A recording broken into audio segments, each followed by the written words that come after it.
I bought the house for me, not for my sister, who sided with my cheating ex, and now my parents are furious because Jake had always believed his life was steady.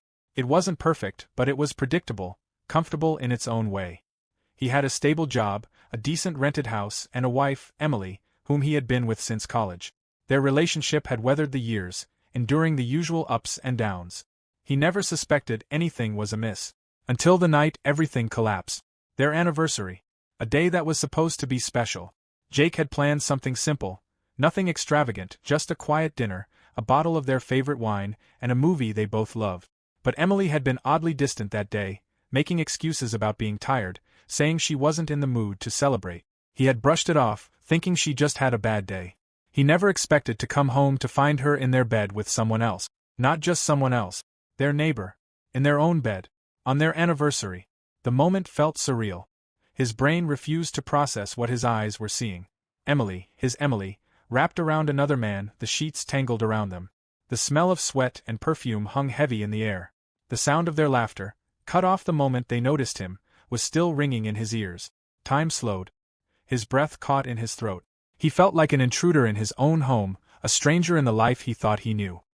His hands trembled as he gripped the doorframe, his stomach twisting in knots so tight he thought he might be sick. Emily's face drained of color. For a second she looked like she might deny it, as if she could talk her way out of this. But the evidence was right there, undeniable. The neighbor, who had always been too friendly, too casual with Emily, was frozen in place, his face shifting between guilt and fear. Jake couldn't speak. He couldn't move. The betrayal was so deep, so overwhelming, that he felt like he was suffocating. And then Emily had the audacity to say his name, her voice trembling. Jake, But he didn't want to hear it. He turned and walked out. Not because he was weak, but because if he stayed, if he listened to whatever excuses she had, he might just break apart right there. The humiliation didn't end there. When he told his sister, Megan, the person he had always turned to in difficult times, she didn't take his side. She didn't get angry for him. She didn't call Emily the things he wanted to say but couldn't. Instead, she sighed. Jake, you need to calm down. It's not the end of the world. Not the end of the world? His wife, had cheated on him, and his own sister was acting like he was overreacting. He soon found out why. Emily had been spoiling Megan for years. Fancy dinners, expensive gift, free babysitting. It all made sense now. Megan wasn't siding with Emily out of some twisted sense of fairness, she was defending her own lifestyle. Emily had bought her loyalty, and now Jake was the inconvenience. It was like a slap to the face. His own sister. Choosing the woman who betrayed him over the brother who had always been there for her. But the real dagger came from his parents. When he told them, expecting some form of support, some reassurance that he wasn't crazy for feeling like his entire world had shattered, they just sighed. You should try to work it out, Jake, his mother had said, her voice filled with that exasperated tone she always used when she thought he was being difficult. Marriage is about compromise. Compromise? His father, always the practical one, had chimed in with, Look, son, mistakes happen. You've been together a long time. Are you really going to throw it all away over one bad decision? One bad decision. As if it was nothing. As if it was just a minor bump in the road. As if his feelings, his trust, his dignity, didn't matter. Jake had never felt so alone. The people who were supposed to stand by him, the people who were supposed to have his back, had chosen convenience over him. Emily had shattered his trust, but his family had twisted the knife. He didn't just lose his marriage that night. He lost everything. The divorce was brutal, messy, dragged out for months as Emily clawed at everything she could take, as if she hadn't already taken enough from him. She wanted the house, the savings, the furniture. She even tried to take the car, a car Jake had bought before they even met, claiming it should be considered shared property because they had used it during their marriage. It didn't matter that Jake had paid for it long before she came into his life. Emily had an argument for everything, twisting words, twisting the law, twisting the knife deeper and deeper. She showed up to every court hearing looking flawless, new outfits, perfect hair, not a single sign of the stress she had caused. Meanwhile, Jake looked like a man barely keeping himself together. He had lost weight. His face was hollowed out from sleepless nights, from stress, from the sheer exhaustion of fighting a battle where it felt like everyone was rooting for him to lose. His lawyer, a guy he had barely been able to afford, did his best, but Emily had the advantage. She had time. She had resources. And worst of all, she had people. Megan was by her side through all of it. His own sister, sitting with Emily at every meeting, every hearing, whispering in her ear, giving her advice, laughing with her in the courthouse hallway while Jake sat alone, staring at the floor, gripping the edge of his chair so hard his knuckles turned white. And outside of court, it was even worse. Emily and Megan flaunted their friendship online like it was some kind of joke, a public spectacle at his expense. Jake didn't even have to go looking for it. People sent him screenshots, shaking their heads, asking if he was okay. Pictures of the two of them at expensive restaurants, sipping champagne. Shopping sprees, designer bags in hand, captions reading, retail therapy with my bestie. Beach trips, toes in the sand, margaritas in hand, Emily looking as radiant as ever, while Jake was barely scraping by. One particularly cruel post had Megan laughing over brunch, the caption reading, "Upgrading my circle, some men just can't keep up." He knew it was about him. Everyone knew it was about him. Meanwhile, Jake was barely holding his life together. The house? Gone. The car? He had to fight for months just to keep it. The money? Mostly drained by lawyer fees. He ended up in a tiny, depressing apartment, a one-bedroom place with thin walls, an air conditioner that barely worked, and a lingering smell of old cigarette smoke from the previous tenant. His furniture consisted of a second-hand couch that sagged in the middle, a mattress on the floor, and a wobbly kitchen table he had picked up for free from a guy moving out. Dinner was often ramen. Breakfast was cheap coffee that tasted like burnt rubber. Lunch was whatever he could scrape together. His paycheck barely covered rent and utilities, and every month, he had to calculate whether he could afford things like new socks or a haircut. The humiliation didn't end there. People whispered when they saw him. Old neighbors, friends, coworkers, they knew. They knew what had happened. They knew his wife had cheated, knew his own sister had turned against him, knew he had lost everything. Some pitied him. Some judged him. And then came that day. A random Tuesday. A grocery store. He was standing in the aisle, debating between the cheapest loaf of bread and a slightly more expensive one that wouldn't go stale in 2 days when he heard a voice behind him. "Well, look who it is. Megan." He turned, and there she was, smirking, holding a basket filled with overpriced organic snacks, wearing a designer outfit that Emily had probably bought for her. She looked him up and down, taking in his worn-out jeans, his tired face, the loaf of store-brand bread in his hand. "Wow, Jake," she said, her voice dripping with mock concern. "You're really living these days, huh?" He didn't respond. She sighed dramatically, shaking her head. "You know, you should really stop being so stubborn. If you had just listened to me and worked things out with Emily, you wouldn't be in this mess." His fingers curled into a fist around the plastic of the bread bag, but he forced himself to stay calm. Megan, taking his silence as an invitation to continue, leaned in slightly. "I mean, honestly, you're struggling. Maybe instead of sulking, you should do something smart, like, I don't know, find a rich woman to take care of you." Jake's jaw tightened. "Think about it," she continued, her voice light and teasing, as if this wasn't the cruelest thing she could have said to him. "You were never really great at making money, and let's be real, you don't exactly have much else going for you. Maybe if you find someone desperate enough, you can crawl your way out of this little situation." He didn't even realize he had crushed the loaf of bread in his grip until she glanced down at it and laughed. That laugh. That casual, dismissive laugh like he was nothing. Something inside him snapped. That night, sitting in his depressing little apartment, staring at the peeling paint on the walls, he made a vow. He would not stay like this. He would not let them win. He would rebuild his life. No matter what. Jake worked himself to the bone. 12-hour shifts at the garage weren't enough. The moment he clocked out, he'd drive around town looking for side gigs, fixing cars in parking lots, tuning up old beaters for people who couldn't afford a shop, anything that put cash in his pocket. Sometimes it was under the table, sometimes it was barely worth the effort, but he took every job he could get. He had no choice.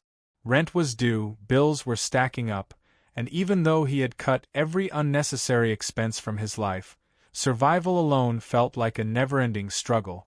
Some nights, he fell asleep fully clothed on his sagging couch, his fingers still covered in grease, his arms aching so badly he could barely lift them the next day.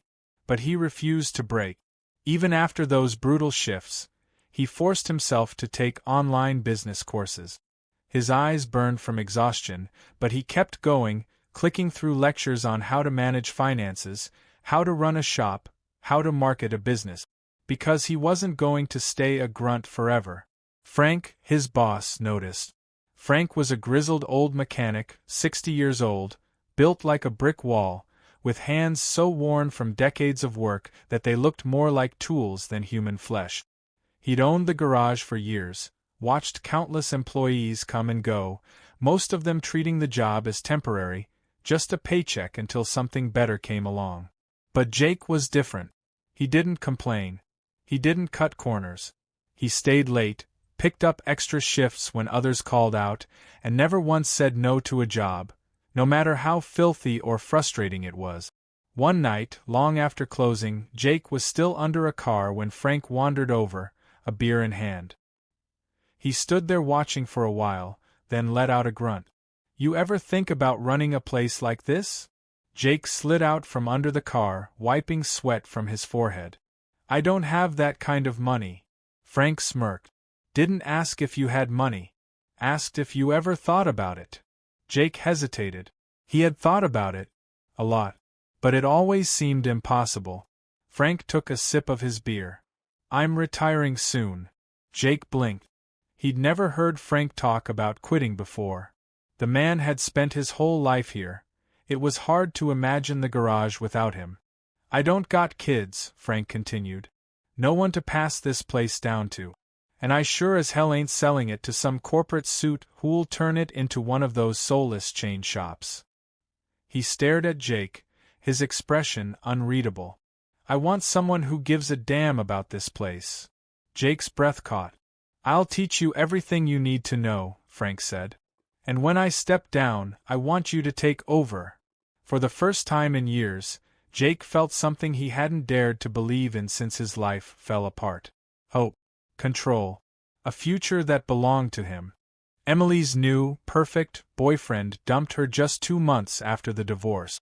Jake found out through a mutual acquaintance who couldn't wait to spill the news. Apparently, the guy had never planned on staying with Emily long-term. He was just using her for fun, enjoying the perks of dating a woman who had been so eager to prove she was doing better than her ex-husband. The expensive gifts, the weekend getaways, the fancy dinners, Emily had been paying for all of it. And the moment he got bored, he cut her off without a second thought. She didn't take it well. Her perfect, carefully curated social media presence started slipping.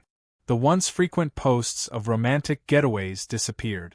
No more designer bags, no more cryptic captions about how she had leveled up in life. Instead, she was quieter, though she still tried to pretend everything was fine. But Jake knew better. Megan wasn't doing much better. The rich guy she had been flaunting turned out to be a complete fraud. He had talked a big game, luxury cars, business deals, an expensive lifestyle, but when the truth came out, it was humiliating. He was broke. Not only broke, but living off credit cards, hopping from one woman to another, hoping to find someone gullible enough to fund his lifestyle. And Megan? She had been the one paying for their dates, covering their trips, buying him gifts under the illusion that she was investing in their future together.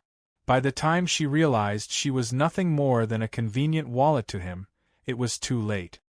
He had moved on, leaving her with nothing but an empty bank account and the shame of having been played.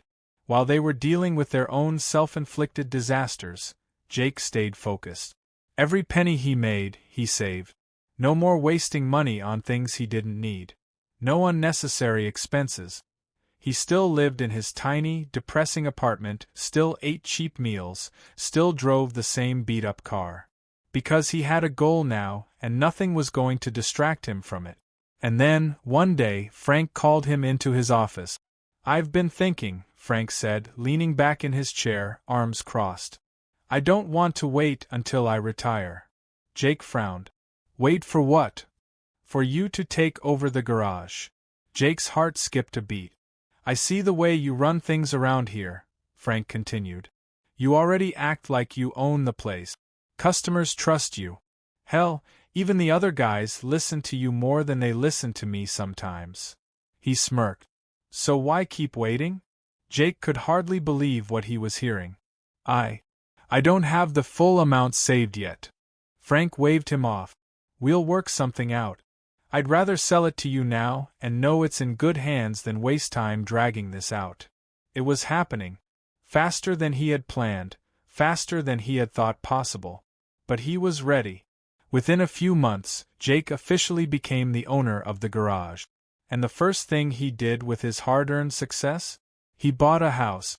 Not a mansion, not anything extravagant, but a real home. A place that was his. No more struggling in that cramped, depressing apartment. No more feeling like he was just barely scraping by. It was small, but it was his, paid for with money he had earned through blood, sweat, and sheer determination. The moment Megan found out, she reached out. At first, it was subtle. A casual text. "Hey Jake. It's been a while. How have you been?" Then another. "I heard about the garage. That's amazing. We should catch up." And then, finally, the real reason. "Mom and Dad were talking about how you bought a house. So happy for you. We should get together soon. Family should stick together, you know? Family." Jake almost laughed when he read it. Megan, the same sister who had mocked him in the grocery store, the same sister who had sided with Emily during the divorce, the same sister who had treated him like he was beneath her. Now she was acting like they were close again? Like none of that had ever happened? He put down his phone and stared at the message. For the first time in years, he was the one in control. Just days after hearing about the house, Megan showed up at Jake's front door. With bags packed, as if she expected to move in. Jake opened the door and stared at her, barely able to process what he was seeing. Megan stood there with 2 oversized suitcases and a duffel bag slung over her shoulder, looking every bit like a woman who had nowhere else to go. Her smile was tight, forced. "Hey, big brother." Jake didn't say anything. He just waited. Megan sighed, shifting the weight of her bag. "Look, I know things have been weird between us, but I need your help." "Help?" Jake crossed his arms. "With what?"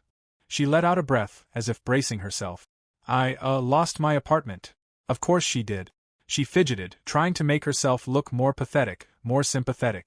"I fell behind on rent, and, I don't really have anywhere else to go right now.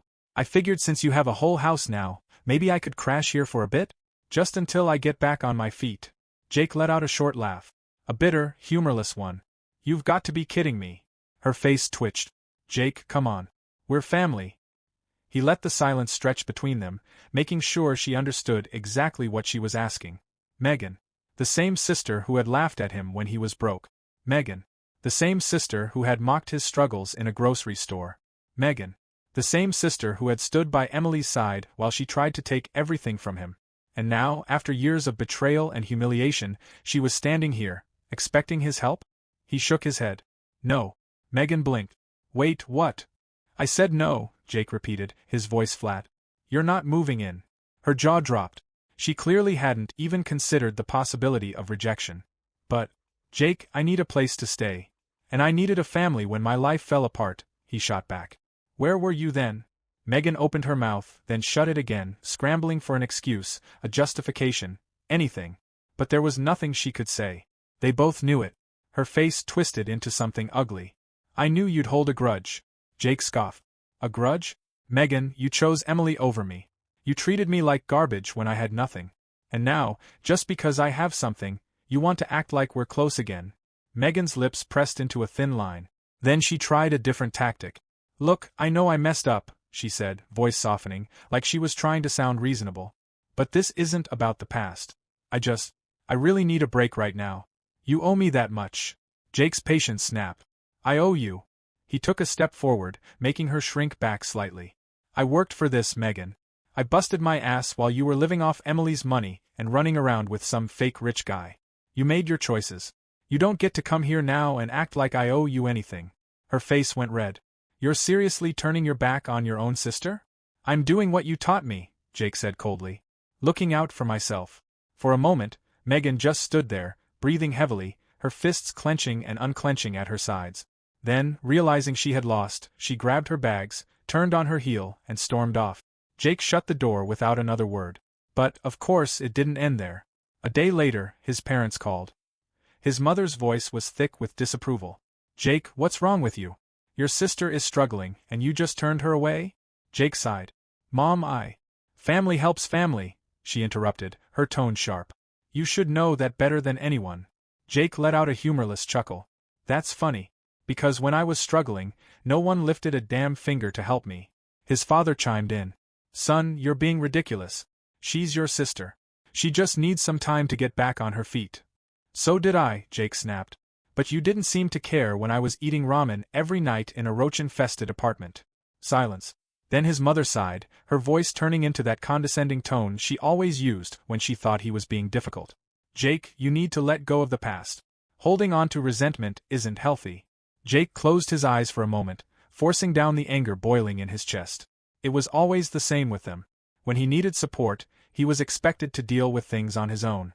But when Megan was in trouble, suddenly, family mattered. Suddenly, it was his responsibility to fix everything. Not this time. I worked for everything I have, he said, his voice steady. Megan didn't. That's not my problem. His father scoffed. So that's it? You're just going to let your own sister be homeless? Jake exhaled slowly. She's not homeless. She has options. Just not my house. Another silence. Then his mother muttered, I can't believe you turned out so selfish. Jake laughed, a genuine one this time. Yeah? Well, I learned from the best. And with that, he hung up. For the first time in years, he didn't feel like the one being humiliated. This time, he was the one in control. It was nearly midnight when the knocking started. At first, Jake thought he was imagining it. He had been sitting on his couch, flipping through channels mindlessly, enjoying the rare feeling of peace that came with knowing his life was finally under control. But the knocking grew louder, more urgent, until it was impossible to ignore. With a sigh, he got up, half expecting to see Megan again, back to try another angle. But when he opened the door, he was met with a sight he never thought he'd see. Emily.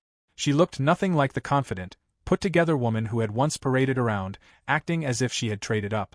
Her makeup was smudged, her hair was a mess, and her eyes were red, like she had been crying for hours. She clutched the edges of her coat tightly, shivering slightly in the cold night air. Jake raised an eyebrow. What the hell are you doing here? Emily swallowed hard, hesitating for a moment.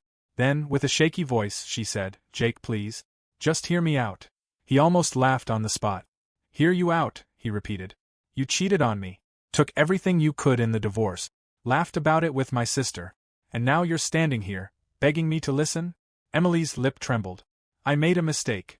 Jake did laugh then. A full, genuine laugh that only made her flinch. Oh, you think, he said, shaking his head. I was stupid, Jake, she continued, her voice desperate. I thought I was moving on, I thought I had something better, but he didn't love me. He used me. Jake leaned against the doorframe, crossing his arms. Yeah? And what does that have to do with me? Tears welled up in her eyes. Jake, I know I hurt you. I know I don't deserve anything from you. But I miss you. I miss us. Jake let the silence stretch between them, watching as she squirmed under his gaze. A few years ago, this would have wrecked him. The woman he had loved, the woman who had betrayed him, now standing in front of him, reduced to nothing. But now? Now it was just pathetic. He tilted his head slightly. You miss me? Or do you miss the fact that I actually took care of you? Emily's face twisted in humiliation. Jake, please. I don't have anyone else. He grinned. Yeah. Funny how that works. Then, without another word, he stepped back and shut the door in her face.